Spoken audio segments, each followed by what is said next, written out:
Hello friends, स्वागत है आप सभी का एक बार फिर से हमारे YouTube channel the knowledge race पर। केमिस्ट्री इन एवरीडे लाइफ का ये लेक्चर नंबर 2 है और आज के लेक्चर में हम लोग देखेंगे केमिकल्स इन मेडिसिन्स। तो इस चैप्टर के बारे में आपको बता दूं कि ये हमारा चैप्टर मेनली जो है डील करता है डे टू डे लाइफ जो है हमारी, उसके अंदर केमिस्ट्री कैसे इन्वॉल्व है। तो हम लोग अलग अलग चीज़ें पढ़ेंगे इसमें, जैसे मेडिसिन के बारे में पढ़ेंगे, उसके अंदर देखेंगे केमिस्ट्री का क्या रोल है, फूड के अंदर केमिस्ट्री का क्या रोल है, हमारे जो क्लीनिंग एजेंट होते हैं उनके अंदर क्या रोल है, हमारे एंजाइम्स हैं उनके अंदर इसका क्या रोल है, और भी काफ़ी सारी चीज़ें हम इस चैप्टर के अंदर पढ़ने वाले हैं। तो आज की इस वीडियो में हम लोग सिर्फ देखेंगे केमिकल्स इन मेडिसिन का। ठीक है, तो आप सभी से एक रिक्वेस्ट है, अगर आप चैनल पर नए हैं तो प्लीज़ चैनल को सब्सक्राइब करें और बेल आइकन को दबाएं ताकि आने वाली वीडियोस के भी नोटिफिकेशन आप तक पहुंचे। और साथ ही आपसे एक और रिक्वेस्ट है कि वीडियो को प्लीज़ पूरा देखें और वीडियो आपको कैसा लगा, आपके लिए हेल्पफुल था या नहीं था, ये भी हमें कमेंट सेक्शन में ज़रूर बताएं। तो चलिए स्टार्ट करते हैं आज का हमारा टॉपिक। तो देखिए, सबसे पहले हमारे पास दो टर्में होती हैं, एक ड्रग और एक मेडिसिन।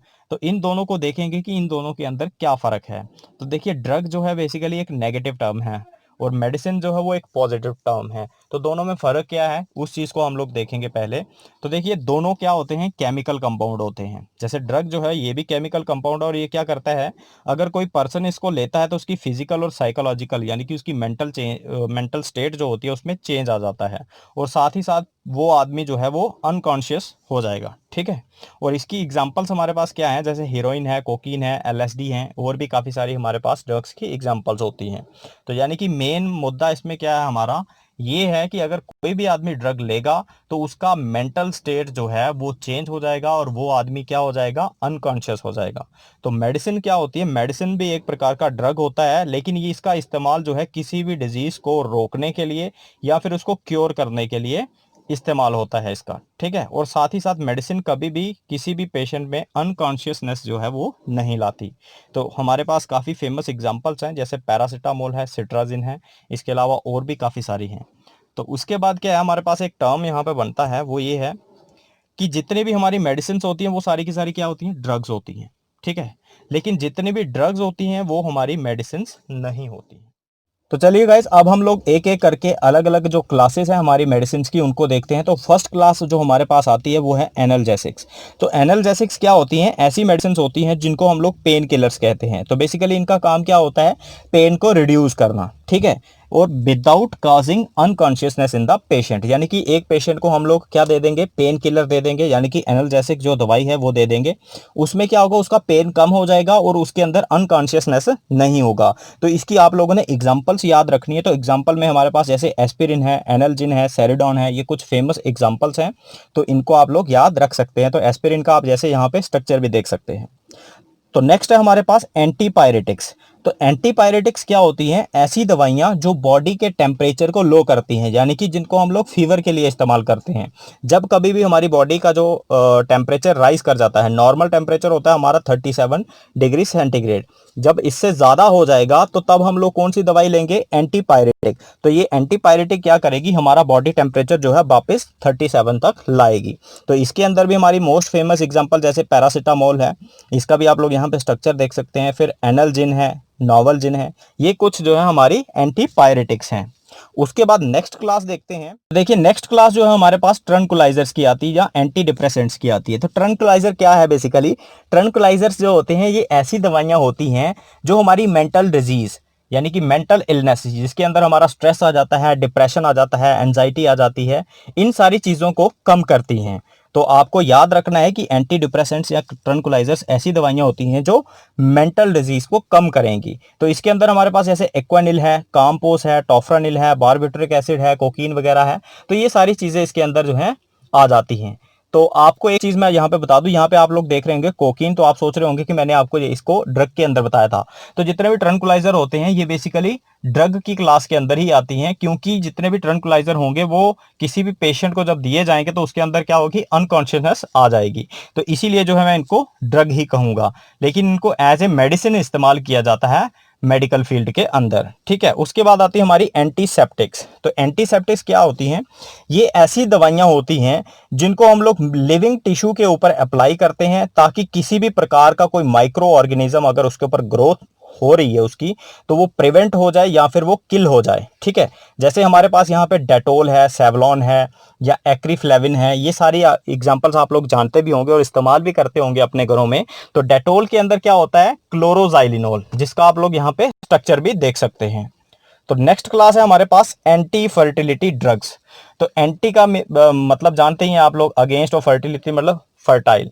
तो एंटी फर्टिलिटी ड्रग्स ऐसे होते हैं जो वुमेन्स के अंदर क्या करते हैं, प्रेगनेंसी को रोकते हैं। ठीक है, by controlling their menstrual cycle and ovulation. तो इसके अंदर हमारे पास एग्जांपल्स आती हैं, जैसे नॉर इथिनड्रोन है, उसके बाद मेस्ट्रोनोल है। ठीक है, ये दो एग्जांपल आती है, इसके अलावा और भी काफ़ी सारी होती हैं।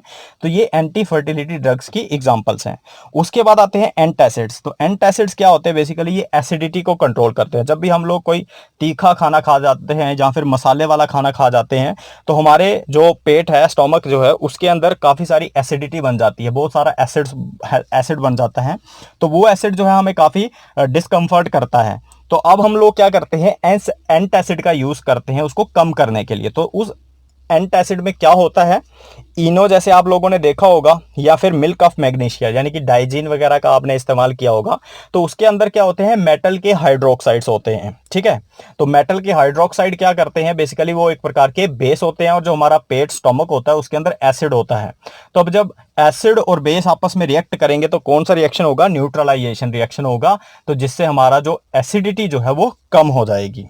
नेक्स्ट चलते हैं, हमारे पास आते हैं एंटी माइक्रोबियल। तो एंटी हो गया अगेंस्ट और माइक्रोबियल हो गया माइक्रोब्स यानी कि माइक्रो ऑर्गेनिजम्स। तो ये ऐसी दवाइयां होंगी जिनको हम लोग या तो माइक्रो ऑर्गेनिजम्स को किल करने के लिए या फिर उनकी ग्रोथ को स्टॉप करने के लिए इस्तेमाल करेंगे। अगर तो हम उनको किल करने के लिए इस्तेमाल करते हैं तो उनको बोलेंगे बैक्टीरिसिडल। अगर हम लोग उनकी ग्रोथ को स्टॉप करने के लिए इस्तेमाल करते हैं तो उसको बोलेंगे बैक्टीरियोस्टैटिक। तो यहाँ पे हमारे पास अलग अलग टाइप की एग्जांपल दो जो है वो दी गई हैं। जैसे बैक्टीरियोस्टैटिक हम ड्रग या मेडिसिन की बात करें तो जैसे एरिथ्रोमाइसिन है, टेट्रासाइक्लिन है, क्लोरोफेनिकोल है, ये हमारे पास क्या है, बैक्टीरियोस्टैटिक, यानी कि ये माइक्रो ऑर्गेनिजम्स की ग्रोथ को क्या करती हैं, स्टॉप करती हैं, ये उनको ज़्यादा बढ़ने नहीं देती। उसके बाद बैक्टीरिसिडल जैसे ऑफ्लॉक्सिन है, अमीनो ग्लाइकोसाइड्स है। तो ये किसकी एग्जांपल है, हमारी बैक्टीरिसिडल, यानी कि ये बैक्टीरिया या जो हमारे माइक्रोब्स होते हैं उनको किल करती हैं। नेक्स्ट चलते हैं एंटीबायोटिक्स। तो एंटीबायोटिक्स भी जो दवाइयां हैं ये बेसिकली हमारी किसकी तरह होती हैं, एंटी माइक्रोबियल्स की तरह ही होती हैं। तो इसके अंदर देखिए क्या होते हैं, ये ऐसे केमिकल सब्सटेंस होते हैं जो हम लोग माइक्रो ऑर्गेनिजम्स यानी कि बैक्टीरिया या फिर फंजाई से उसको एक्सट्रैक्ट करते हैं, वहां से लेते हैं और उन्हीं के अगेंस्ट उनको किल करने के लिए या फिर उनकी ग्रोथ को स्टॉप करने के लिए इस्तेमाल करते हैं। ठीक है, एंटीबायोटिक्स क्या होती हैं, बैक्टीरिया या फंजाई से ली गई केमिकल कंपाउंड्स और उन्हीं के अगेंस्ट उनको किल करने या उनकी ग्रोथ को स्टॉप करने के लिए इस्तेमाल में लाई जाती हैं। तो इसके अंदर भी काफ़ी फेमस एग्जांपल है, जैसे पेनिसिलिन का नाम सुना होगा आपने, जिसको अलेक्जेंडर फ्लेमिंग नाम का एक साइंटिस्ट था उसने डिस्कवर किया था। फिर उसके बाद एमॉक्सिलिन है, एम्पिसिलिन है, एजिथ्रोमाइसिन है। ये कुछ फेमस जो हमारी एंटीबायोटिक्स के नाम हैं।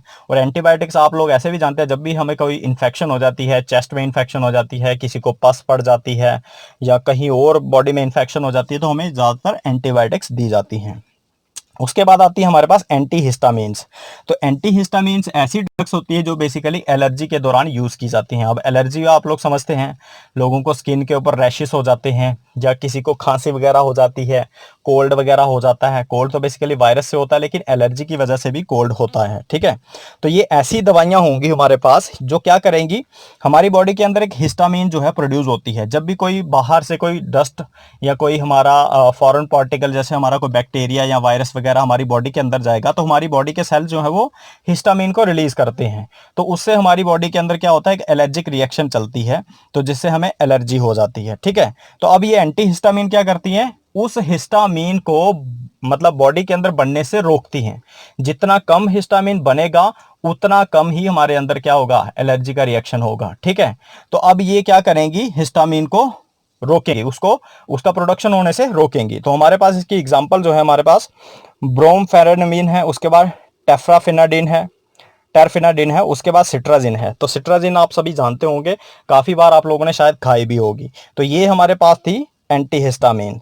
तो thank you so much for watching this video guys. अगर आप लोगों को ये वीडियो पसंद आई है तो प्लीज़ चैनल को सब्सक्राइब करें और बेल आइकन को जरूर दबाएं ताकि आने वाली वीडियोस को भी नोटिफिकेशन आपको मिले।